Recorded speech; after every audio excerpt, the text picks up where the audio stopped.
প্রথমে বুঝতে পারিনি।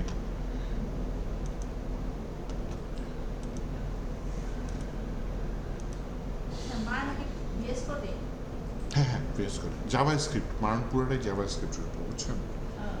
জাভাস্ক্রিপ্টে অ্যাডভান্স লেভেল আপনারা দেখেননি, নোড.js, এক্সপ্রেস.js এগুলো দেখেননি। ব্লক চেনে কিন্তু নোড.js ইউজ হয়, হ্যাঁ, এক্সপ্রেস.js দিয়ে কাজ করবো যদিও, কিন্তু নোড.js ইউজ হয় ব্লক চেনে। তো নোড.jsটা যদি বুঝেন, ওই নোড.js-এর ম্যাক্সিমাম কাজই হচ্ছে এক্সপ্রেস.js, মানে একটা ফ্রেমওয়ার্ক, ওটা দিয়ে করা হয়, হ্যাঁ। যদি ওটা বুঝছেন তাহলে হচ্ছে গিয়ে দেখা যাবে আপনি ওইটা পরে ব্লক চেনে কাজে লাগাতে পারবেন। পাইথনও কাজে লাগানো যায়।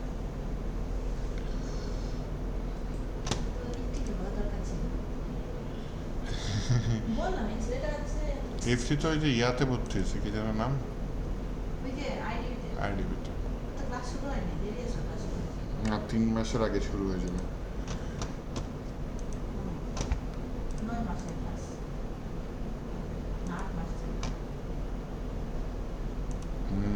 আপনাকে 3 মাস ভয় পান, সে 8 মাস করবে জিনিসটা। আগে তো 1 বছর ছিল। অনেক ছোট মানুষ স্যার, সারাদিন সময় দিলেও সময় সমস্যা নেই।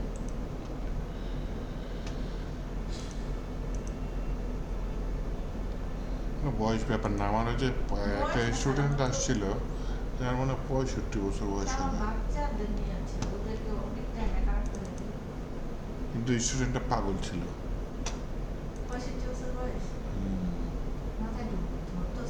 না, মাথায় ধরতো না, এবং সে নায়িকা পপিকে খুব পছন্দ করতো। একদম বয়স্ক মানুষ। বলে পপি তো মোটা, বুড়া হয়ে গেছে। বলে তো কি হয়েছে, আমিও বুড়া হয়েছি। আপনার 87, তাই না? এই কয়টা লেসন আমরা করেছিলাম।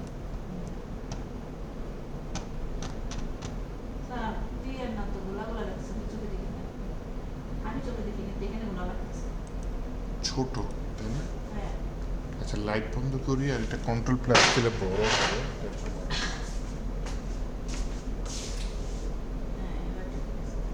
পিছনে লাইটটা থাকে, অন্ধকার হয়ে যাবে।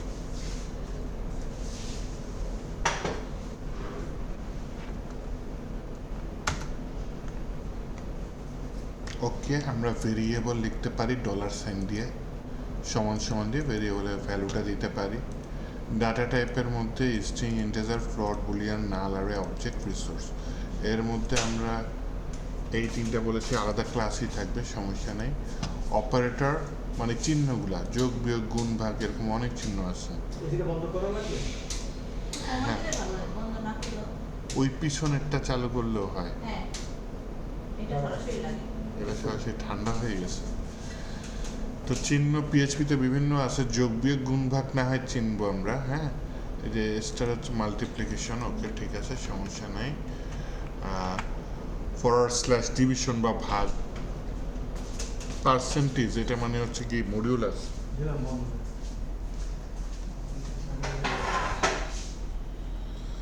এক্সপেরেন্সিয়েশন মানে কি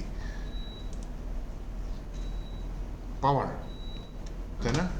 ডাবল স্টার দিয়ে এই সাইনটা ইউজ হয়। আচ্ছা, সমান সমান মান অ্যাসাইন করা, প্লাস ইকুয়াল টু যোগ করে তারপর মান অ্যাসাইন করে, তাই না? বিয়োগ, গুণ, ভাগ, এরকম এটা। ডট ইকুয়াল টু কনকেট করে মান অ্যাসাইন করে। কনকেট করে মানে কি দুইটা পাশাপাশি রেখে দেয়। 5-এর সাথে এ দুইটা পাশাপাশি আপনি লিখতে চাচ্ছেন, তখন 5 মনে করেন একটা ভেরিয়েবলের মধ্যে আছে এ, আর একটা ভেরিয়েবলের মধ্যে আছে, অথবা নাও থাকতে পারে, স্ট্রিংয়ের ভিতর থাকতে পারে। তাহলে জাভা স্ক্রিপ্টে কনকেট করার জন্য ইউজ হয় প্লাস চিহ্ন, আর পিএইচপিতে কনকেট মানে দুইটা পাশাপাশি রাখার জন্য ইউজ হয় ডট। আমি একটু আলাদা করে না আপনাকে দেখাই, জিনিসটা ইম্পর্টেন্ট, হ্যাঁ। কনকেট প্রচুর ইউজ করা লাগবে। মনে করেন একটা ভেরিয়েবল হচ্ছে এক্স, এক্সের মান কত, 10। এই 10-এর পাশে আমি কি লিখতে যাচ্ছি, আরেকটা ভেরিয়েবল নাও নিতে পারি আমি, কি 10। আচ্ছা, আরেকটা ভেরিয়েবল নিতে পারি, মনে করেন আচ্ছা এরকম করতে পারি, ইকো করলাম এক্স, মনে করেন এক্স দিলাম, তাহলে কত আসবে আউটপুট, 10 আসবে। সাথে আমি বললাম 10 ভাই লিখে দাও। তাহলে জাভা স্ক্রিপ্টে আমি লিখলাম প্লাস, যেহেতু পিএইচপি আমি দিলাম ডট লিখে, স্ট্রিং যেহেতু ইনভার্টেড কমার ভিতরে যে কোনো কিছু লিখতে পারি, 10 কান্ট্রি, 10 ভাই, হোয়াট এভার ইট ইজ, যে কোনো লিখা। তাহলে এইটা কি একটা জিনিস, এটা আরেকটা জিনিস, দুইটা পাশাপাশি রাখার জন্য এই অপারেটরটা ইউজ হয়। এই স্ট্রিং ছাড়া কি আমি ভেরিয়েবল রাখতে পারি না? পারি, কিন্তু মনে করেন আর এই ওই জিনিসটা আমি আরেকটা ভেরিয়েবলের মধ্যে রেখেছি, তাহলে তাহলে x এর মান 10 সেটা আবার y তে আসবে না, y এর মান আলাদা করে না, বলতে হবে। x 10 y চলে আসবে তাহলে আচ্ছা y মানে হচ্ছে কি y তো আবার ডলার সাইন দিয়েছি, তাই না? y এর মানটা কি লিখতে হবে তাহলে? যে কোনো একটা লিখে দিতে পারি, 10 বিভাগ, লিখে দিলাম, হ্যাঁ, বিভাগে। আচ্ছা ঠিক আছে, সমস্যা নেই। মনে করেন 10 টাকা, এটাও লিখতে পারি টাকা, 10 টাকা, তাই না? তাহলে x এর মান কত আসবে? 10 ডট y এর মান কত আসবে? টাকা আগে কিন্তু স্পেসও দিয়েছি, দেখছেন স্ট্রিংয়ের মধ্যে 10 স্পেস টাকা চলে আসবে। তাহলে দুইটা পাশাপাশি রাখার জন্য কি ইউজ করছি? Dot dot. তাহলে এই টাকাটা এরকম y এর মধ্যে না রেখে আগের বার যেটা করছিলাম ভাই নাকি জানা, যাই হোক তাহলে স্যার এভাবে এটা লিখতে যোগ পারে। হচ্ছে না, তাহলে দুইটা পাশাপাশি পাশাপাশি যদি রাখতেছি। 20 দিতাম তাহলে 10 20 এভাবে আসতো হ্যাঁ, তাহলে কনকেট করাটা খুবই ইম্পর্টেন্ট কাজ। এটা প্রজেক্টে লাগবে দেখে আমি একটু আলাদা প্রেশার দিলাম। হ্যাঁ, কনকেট করা মানে দুইটা পাশাপাশি রাখা, দুইটা ভেরিয়েবল পাশাপাশি রাখতে পারি, ভেরিয়েবলের সাথে আমি স্ট্রিং পাশাপাশি রাখতে পারি, স্ট্রিংয়ের পাশে আমি নাম্বার পাশাপাশি রাখতে পারি, শুধু নাম্বার কেন, দুইটা স্ট্রিং পাশাপাশি রাখতে পারি। পাশাপাশি রাখার জন্য এই কনকেট অপারেটরটা যোগ। ঠিক আছে, বুঝতে পারছেন কনকেট অপারেটরের কাজ? আগে কি এক্স ডট ওয়াই লিখছি, তারপর কি এক্স ডট আমার কি ভেরিয়েবল এক্স ডট টাকা লিখছি, তার মানে ওয়াইয়ের মানটা এখানে চলছে, আবার ভেরিয়েবল 10 ডট টাকা। তাহলে এইটা কি নাম্বার, এটা স্ট্রিং, দুইটা পাশাপাশি রাখার জন্য কনকেট দিয়ে দিলাম। আবার ভেরিয়েবল দিয়ে করতে পারতাম কাজগুলো, তাই না? কনকেটেনেশন কাজটা খুবই ইম্পর্টেন্ট, এর জন্য আমি আপনাকে এটা আলাদা করে বুঝাইলাম। ওকে, আরও জিনিস দেখি, আমি আগে যেটা করতাম, মনে করেন 10 টাকা এরকম, মনে করেন ভেরিয়েবল এক্স বা এক্সের যে কোনো মান থাকতে পারে, হ্যাঁ, সমান সমান 10, এটা কি টাকা, এক্স ডট, মানে একটি ভেরিয়েবলের ভিতরে আবার দুইটা মান, হ্যাঁ বলুন, এখানে কনকেট করলে কি হবে তাহলে? এটা ইকো করলে কি আসবে বলেন তো? ইকো করলে তো 10 আসবে, কিন্তু 10 x আর পরে আবার x টাকা, দুইটাই এক্স এর মান কত?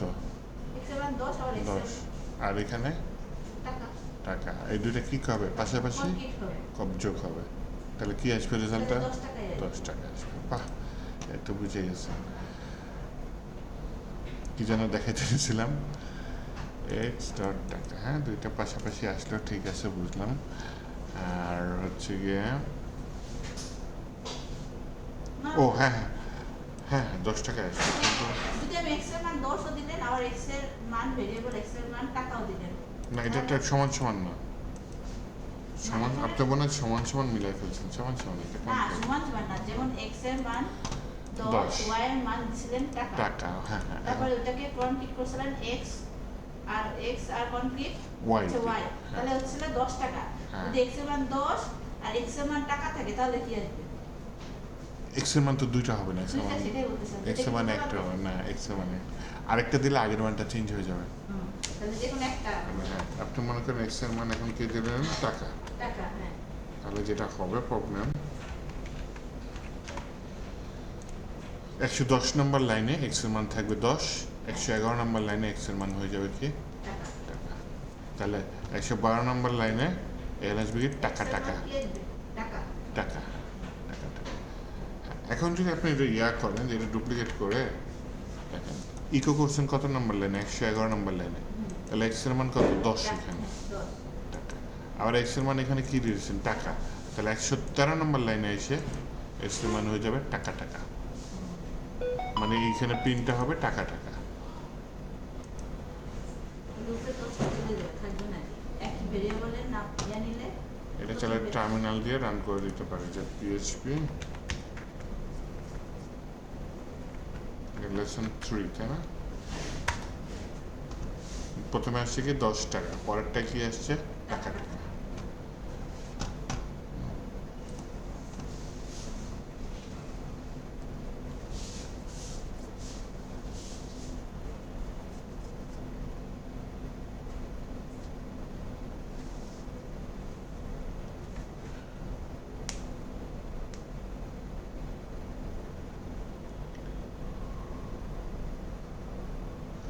তাহলে এই কনকেটটা আশা করি ভালো মতো বুঝাইতে পারছি। আরেকটা জিনিস দেখাতে চাইছিলাম, মাঝে মধ্যে কনকেট করা লাগে না, হ্যাঁ। এই ইনভার্টেড কমা যদি ডাবল হয়, এখানে আপনি ডাবল ইনভার্টেড কমার ভিতরে এক্সট্রা দিয়ে দিতে পারেন,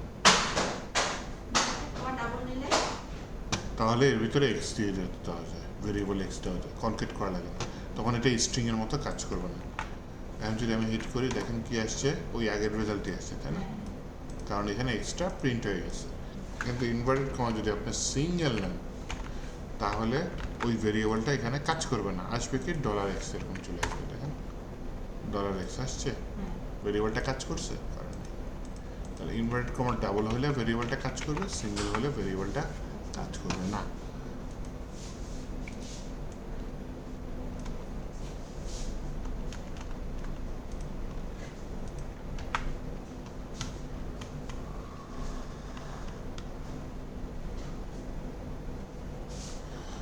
তাহলে নাইস, এখন যেটা করতে পারি সেটা হচ্ছে গিয়ে কি করতে পারি, কাজ করতে পারি অবশ্যই।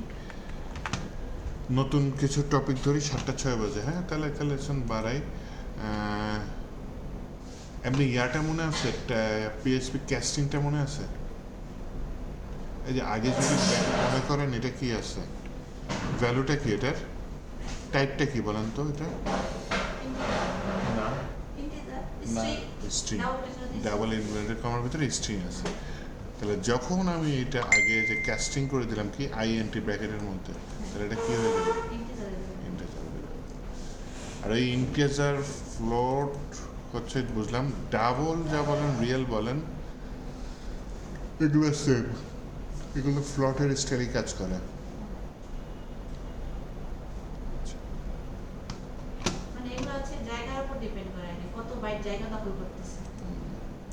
আমরা আবার কনস্ট্যান্ট ইউজ করছি, তাই না? কনস্ট্যান্ট,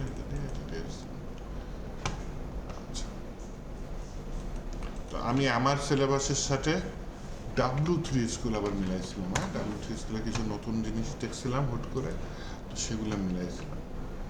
যেমন আমি স্ট্রিংয়ের কিছু ফাংশন দেখাইছিলাম, তাই না? বিল্ট ইন ফাংশন, এটা W3 স্কুল দিয়ে দেখাইছিলাম। যেমন str len, এটা কি করে, স্ট্রিংয়ের লেন্থ দিয়ে দেয়, হ্যাঁ। এখানে কি বিল্ট ইন ফাংশন আনছে, এখানে কোড করি নেই, W3 স্কুল দিয়ে দেখাই দিয়েছিলাম।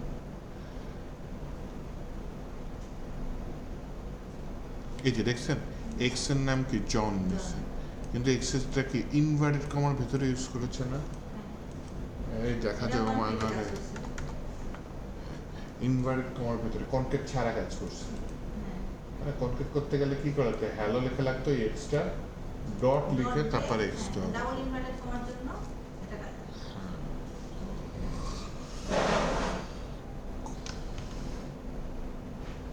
এই যে str len, এই ফাংশনের কাজ কি, এটার ভিতরে কয়টা ক্যারেক্টার আছে এটা বলে দেবে, হ্যাঁ, তাই না? এগুলো দেখিয়েছিলাম, আরও দেখলে আরও মনে পড়বে। তাহলে আমি একটা টপিকে যাই। আমি নাম্বারের উপর কি ফাংশনগুলো দেখাচ্ছিলাম না, ইন্টেজার, ফ্লোট, এগুলো হচ্ছে কি number. Infinity, data types, number. Casting দেখাচ্ছি যখন, নাম্বারটা দেখাইছি, বুঝছেন? এই যে এগুলো দেখাচ্ছিলাম তো, ইন্টেজার ম্যাক্স, এটা কি কাজে ব্যবহার হয়? সর্বোচ্চ নাম্বার যেটা পিএইচপি নিতে পারে সেটা নিতে পারে, আইএনটি সাইজ। আচ্ছা, এই যে এই ফাংশনগুলো দেখাইছিলাম, ইজ ইন্টেজার, ইজ লং, তিনটার কাজ সেম, তাই না? ইজ ইন্টেজার, এগুলো দেখছিলাম W3 স্কুলে দেখাইছিলাম, যে বললাম যে এই ফাংশনগুলো রাখতে পারে। নান মানে কি,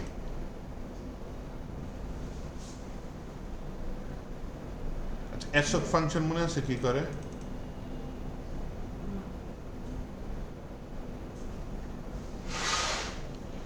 কস্ট ফাংশন একটা বিল্ট ইন ফাংশন, আমি এসে সেটা মিলাই দিচ্ছি। আচ্ছা যাই হোক,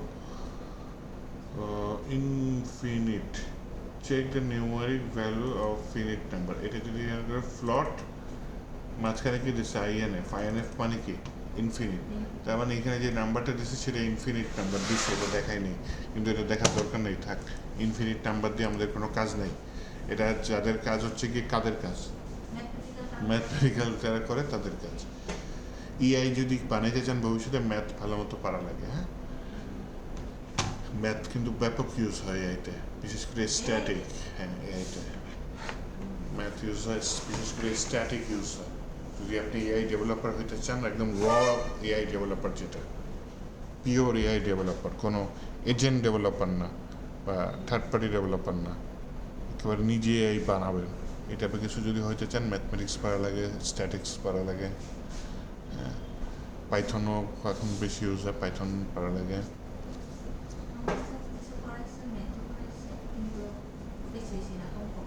কম কম আছে। ইজ নান মানে কি, is not a number.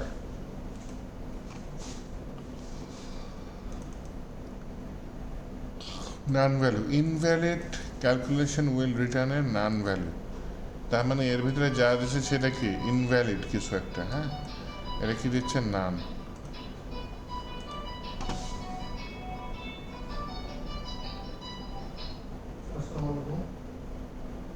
Naan is use for impossible mathematical operation. NaN মানে কি, নট আ নাম্বার। আচ্ছা, মনে করেন আমি 8কে ভাগ করলাম 0 দিয়ে,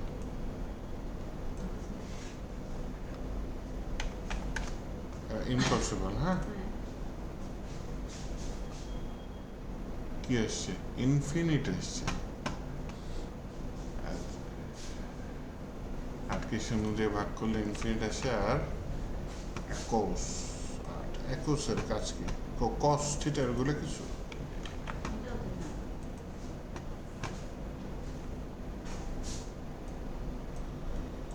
একশটা কোনো ম্যাথমেটিক্যাল টার্ম, এইটা নাম আসতেছে। হ্যাঁ, একশ ছাড়া অন্য কিছু নাই।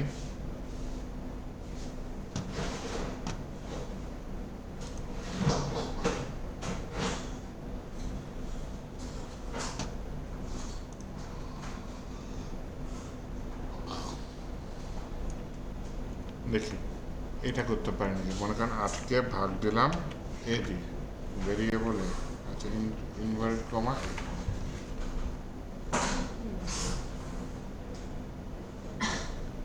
তা এনে ফেসে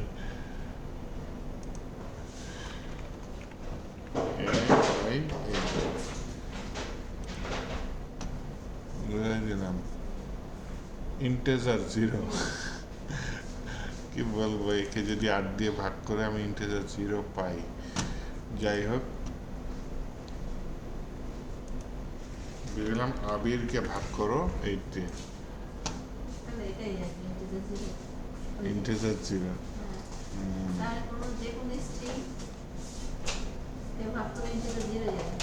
আর তারা আমি মনে করেন 9 দিয়ে ভাগ দিই,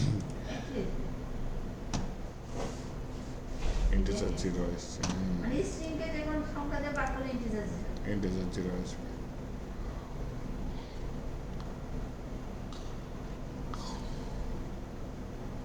কিন্তু 21 দিলে নান আসতেছে। নান মিনিংটা হচ্ছে কি, নট আ নাম্বার।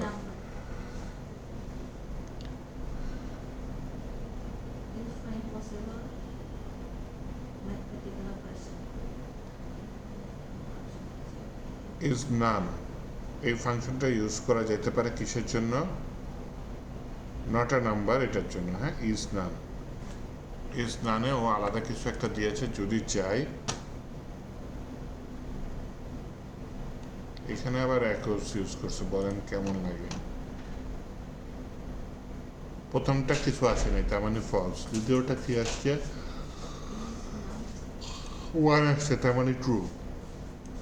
আমি দিয়ে দিলাম তৃতীয়টা এবিসি।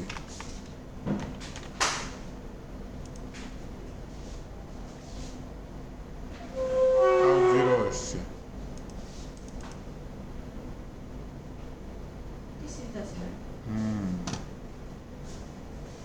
1 2 3 দিলে কিছু আসে না, কিন্তু যদি আমি 1 2 3 দিয়ে দিই, আচ্ছা ABCD কিছু আসে নাই, ইজ নট আ নাম্বার। ইয়াটা আসছে কি যেন বলে, 21টা দিয়ে এটা আসছে, 21 বারবার ইউজ করতেছে। 21 ফাংশন ইন PHP।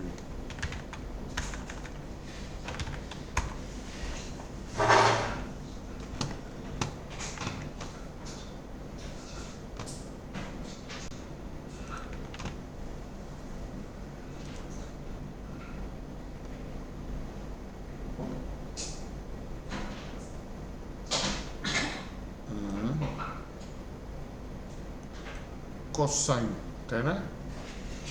তাহলে এটা হচ্ছে ম্যাথমেটিক্যাল টার্ম। হ্যাঁ,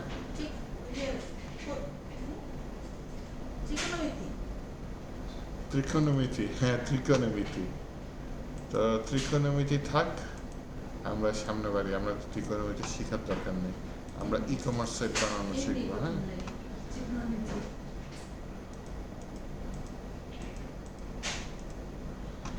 ওকে।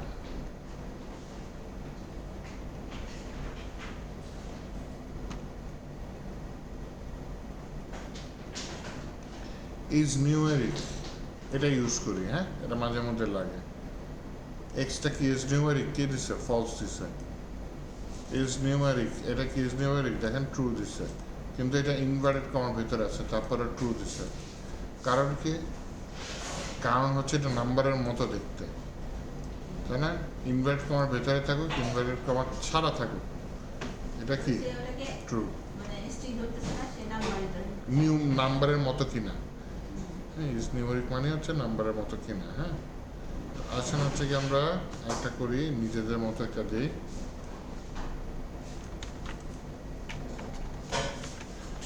মনে করেন এখানে দিয়ে দিলাম 1 2 3 ABC, লিখে রান করে দিই।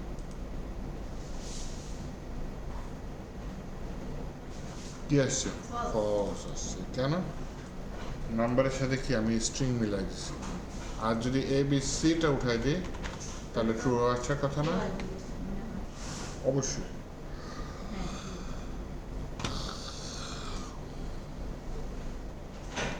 আচ্ছা, ক্যাস্টিংটা আমরা গত ক্লাসে দেখছি, ম্যাথটা একটু দেখি। হ্যাঁ, এখানে বিভিন্ন ইয়া আছে। আচ্ছা, cost plot string integer,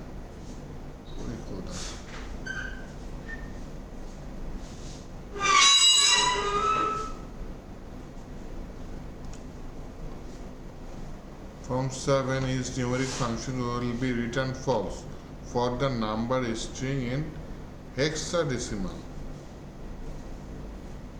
from as they is no longer considered as numeric string. PHP casting string and plot to integer.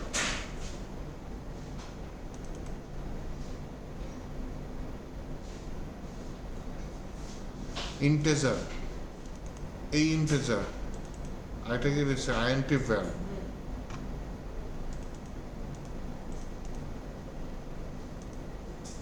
এটা কি করতেছে? স্ট্রিংকে ইন্টেজারে কনভার্ট করতেছে। আচ্ছা থাকো। আচ্ছা, ম্যাথে আসি। ম্যাথে দেখি ইম্পর্টেন্ট কিছু আছে নাকি। মিনিমাম ম্যাক্সিমাম এটা তো দেখেছি, একটু বলেছিলাম। ABS মানে মাইনাস থাকুক প্লাস থাকুক, সে প্লাসই রিটার্ন করবে। এটা হচ্ছে স্কয়ার রুট একটা ফাংশন। ওকে, ঠিক আছে। কনস্ট্যান্ট তো আমরা দেখছি, ম্যাজিক কনস্ট্রাক্ট এইটা লাগতে পারে। হ্যাঁ, ম্যাজিক কনস্ট্রাক্টের কাজ কি?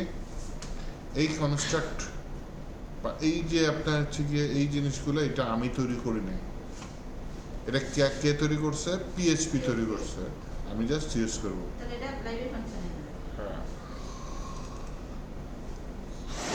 যেমন হচ্ছে এই ক্লাস যেটা, হ্যাঁ, এই ক্লাস হচ্ছে অবজেক্ট ওরিয়েন্টেড PHP-তে এসে ক্লাসের নামটা দিয়ে দেয়। তো আমি এটা ইগনোর করি, কারণ আমি অবজেক্ট ওরিয়েন্টেড PHP এখনো শিখাই নাই। DIR এটার নাম কি? তার ডিরেক্টরি অফ ফাইল, মানে কোন ফাইলে আসি। তাহলে আসেন আমি এখানে একটা নতুন নিয়ে নিই, যেটার নাম নিয়ে হচ্ছে গিয়ে ম্যাজিক কনস্ট্যান্ট। হ্যাঁ, lesson 6 magic constant.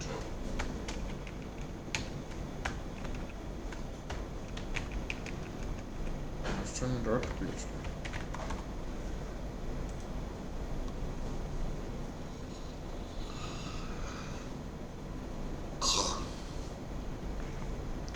PHP block নিয়ে নিই, এইখানে আমি দিয়ে দিই যে ইকো করো তুমি কাকে, ডাবল আন্ডারস্কোর দিলে ওই দেখেন সব সাজেস্ট করতেছে। আমি বললাম ডিআইআর, এটা দিয়ে দিলাম, এখানে ব্রেক দিয়ে দিলাম। আমি এখানে ফাইলটা এখানে ব্রেকটা পরে দিই, আমি বললাম PHP space lesson 6 magic constant. Save করি নাই, সেভ করেছি তো।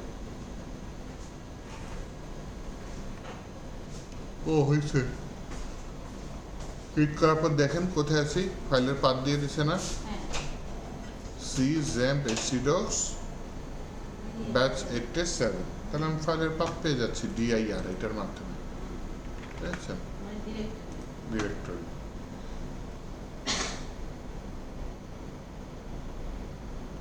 তো এইটা যদি থাকে কোনো ফাংশনের ভিতরে, তাহলে সে ফাংশনের নামটা রিটার্ন করবে।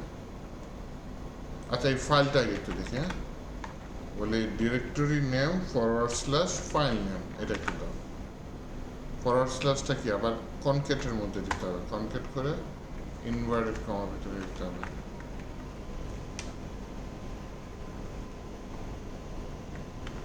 এইবার দেখেন, দেখছেন এটা কি একটা স্ট্রিং, তার আগে ডিআইআর একটা কনস্ট্যান্ট যেটা পিএইচপি, ফাইল আরেকটি কনস্ট্যান্ট পিএইচপি, মাঝখানে কি একটা স্ট্রিং ফরওয়ার্ড স্ল্যাশ।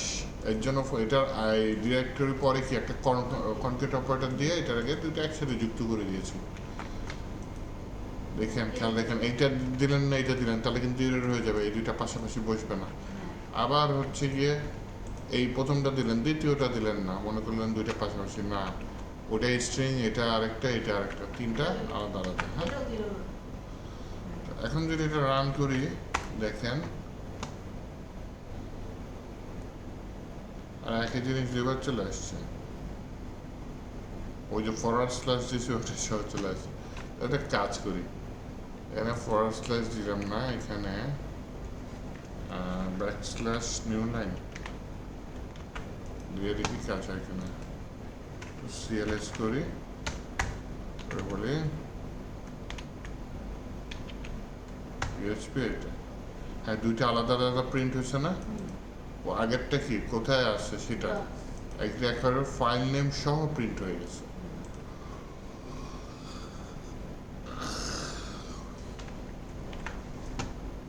আচ্ছা, ফাংশন আমরা এখনো তৈরি করতে পারি না, তারপরে আমি একটা ফাংশন তৈরি করে নিই।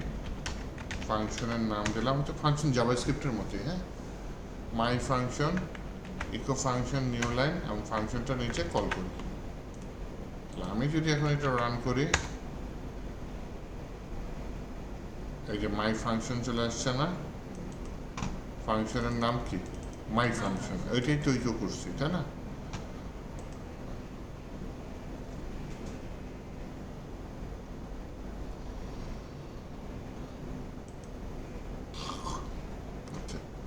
একটা কাজ করি, এটা সেটা আবার কনকেট করে একটা নিউ লাইন দিয়ে দিই, যাতে হচ্ছে ফাংশনের লেখাটা নিচে আসে, বুঝছেন, পাশাপাশি চলে আসছে। এখনই নিচে চলে আসছে কি মাই ফাংশন। মাই ফাংশন হচ্ছে আমার ফাংশনের নাম, যেটা আমি ফাংশনের ভেতরেই প্রিন্ট করেছি। তার মানে ফাংশনের নাম যদি ফাংশনের ভেতরে কল করার প্রয়োজন হয়, তখন আমি এই কনস্ট্যান্টটাই বিল্ট ইন কনস্ট্যান্ট ইউজ করতে পারি। একইভাবে এই ক্লাসের ক্ষেত্রে, হ্যাঁ, কিন্তু এই ক্লাসটা হচ্ছে গিয়ে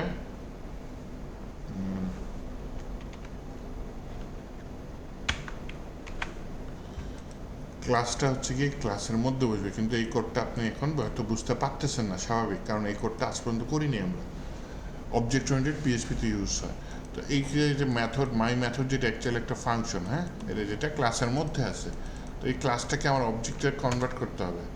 তাহলে এই যে আমি মাই ক্লাস নামে একটা ভেরিয়েবল নিয়েছি, হ্যাঁ, এটা ওই মাই ক্লাসটাকেই এই যে নিউ কিওয়ার্ডের মাধ্যমে কনভার্ট করে অবজেক্টে এই ভেরিয়েবলের মধ্যে রাখলাম। দেন আমি হচ্ছে গিয়ে ফাংশনটা কল করলাম, যেটার নাম কি মাই মেথড। এর ভিতরে কিছুই করিনি, যে method constant, built in constant যেটা, সেটা ইউজ করেছি। মাই মেথডের নাম কি? মাই মেথড। আচ্ছা, ডাবল আন্ডারস্কোর মেথড। এখন যদি আমি এটা দিয়ে দিই, সেট করি যে my class colon my method. My class কই আসছে? মাই ক্লাস ওই যে এটা? হ্যাঁ, ও আচ্ছা, হ্যাঁ, ওই যে একটা ভেরিয়েবল না আছে my class. My class colon my method. এইখানে আসছে, এই মেথডটা কল করছি, তো এইটারই আউটপুট হচ্ছে আমার ক্লাসের নাম যেটা, এবং এটা হচ্ছে স্কোপ রেজলিউশন অপারেটর বলে। এটা আমরা এখন বুঝবো না, আমরা ওপিতে আলাদা করে বুঝবো, সমস্যা নেই। এবং হচ্ছে এটাকে আমি কাকে কল করতেছি, এর ভেতর থেকে মাই মেথডকে কল করতেছি। তাহলে ডাবল আন্ডারস্কোর মেথড হচ্ছে আমার একটা ফাংশন, যেটা হচ্ছে গিয়ে আচ্ছা মেথডকে দিচ্ছে। আর মনে করেন আমি এখানে ক্লাস দিই, মেথড না দিয়ে কী দিলাম, ক্লাস দিলাম।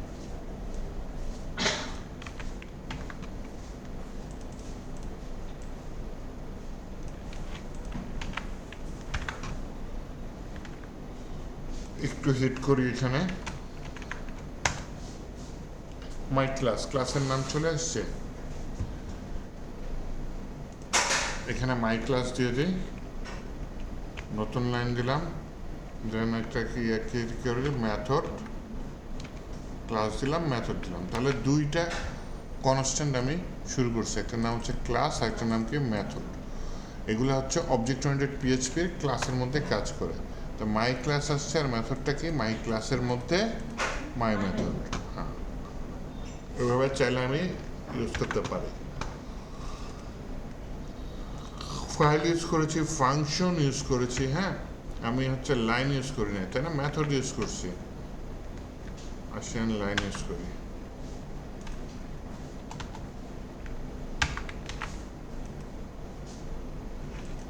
এরপর এআই নেম স্পেস দিছে, ওকে নিয়ে নেই, আবার কি ট্রেড দিছে, এগুলো সবই আমি এখানে দিচ্ছি, তাই না। তাহলে হচ্ছে কি আমি এগুলো প্রিন্ট করাটা দেখি, শেষ তিনটা কি আসছে।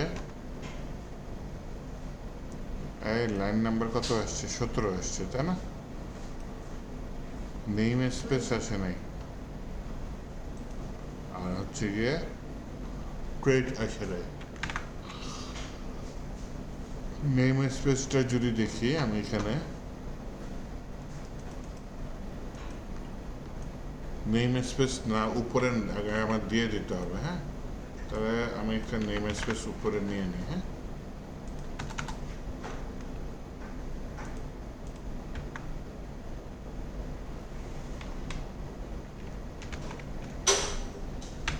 মাই নেম স্পেস, ওই নেম স্পেসটা এখানে ইউজ করছে, তাই না। তাহলে দেখি নেম স্পেসটা পাই কিনা। হ্যাঁ, পাই গেছে। নিচে যখন এটাকে কল করছে, সেই নেম স্পেসটা পাই গেছে, লাইনটাও পাই গেছে, কত নম্বর লাইনে এই কোডটা আছে, নেম স্পেসটাও পাই গেছে। এখন আছে হচ্ছে কি আমার কি ট্রেড। ট্রেড দেখি W3 স্কুলে কিছু বলেছে কিনা।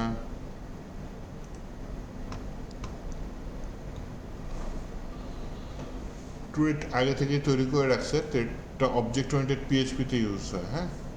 তো ওইটার ভিতরে যে দিলে, ওই যে ফাংশনটা দিলে ট্রেডের নাম চলে আসে, ডাবল আন্ডারস্কোর ট্রেড।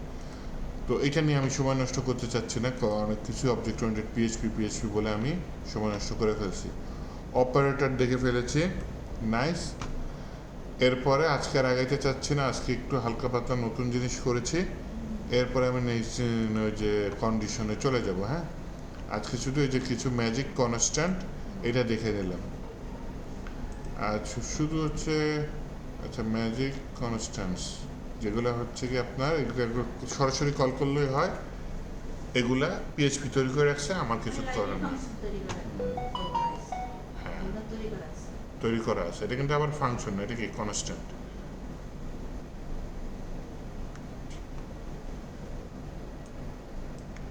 ঠিক আছে, তাহলে আমি রেকর্ডিংটা অন করে অফ করে দিচ্ছি, একটু পরে আপলোড করে দিচ্ছি, ঠিক আছে।